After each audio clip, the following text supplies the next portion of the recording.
morning and welcome to today's 5 with Fitz. Futures have given up some ground again this morning despite stellar earnings. As usual, that's an opening, not an excuse to run for the hills. Chance, as the old saying goes, always favors the prepared mind. Every time, both in life and in the markets. Here's my playbook. Point number 1 today. You'll wish you owned this stock in 5 years, if you don't already. It's controversial and it's got a 5-year head start on the competition that goes way beyond the EV market everybody thinks it serves, Tesla. There are obviously concerns about what CEO Elon Musk might have to say during the Solar City trial, but I think, beyond any shadow of a doubt, he's going to be able to prove that the transaction had merit, and not for nothing, still does. There's a lot to like and prices are low. Cathie Wood and ARK are once again buyers. Full self-driving version 9 was released to a limited number of beta customers this past weekend. The low-price version of Model Y went on sale in China, while the high-value version opened up in Europe.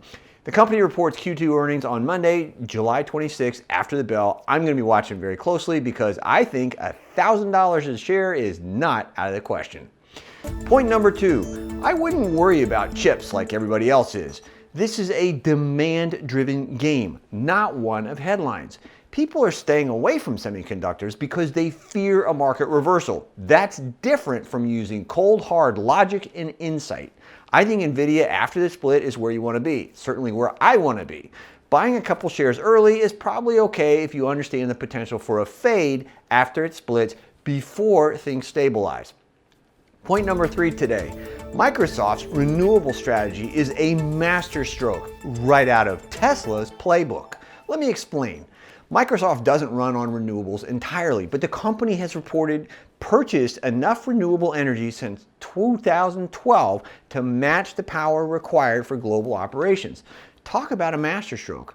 I think the company's real goal is to get into the energy business a few years from now when it feeds power into the local power grids where it operates, and in doing so, develops an entirely new form of revenue.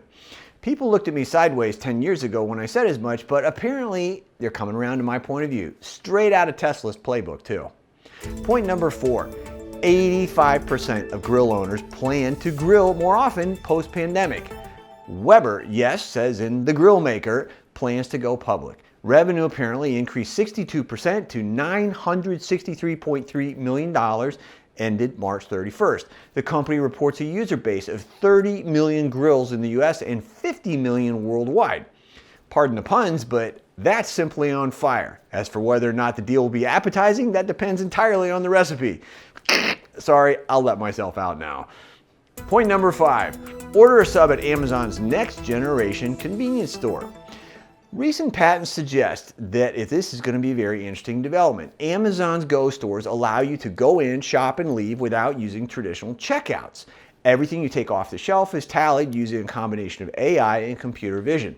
A recent patent filing suggests that Amazon is evaluating adding custom-made order items like sub sandwiches to the menu. Pun absolutely intended. Appetizing! Anyway, today's bottom line is very simple. Let me leave you with a thought.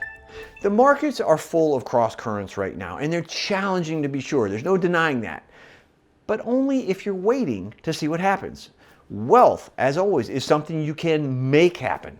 It's not always easy and the path isn't always clear, but it is absolutely doable.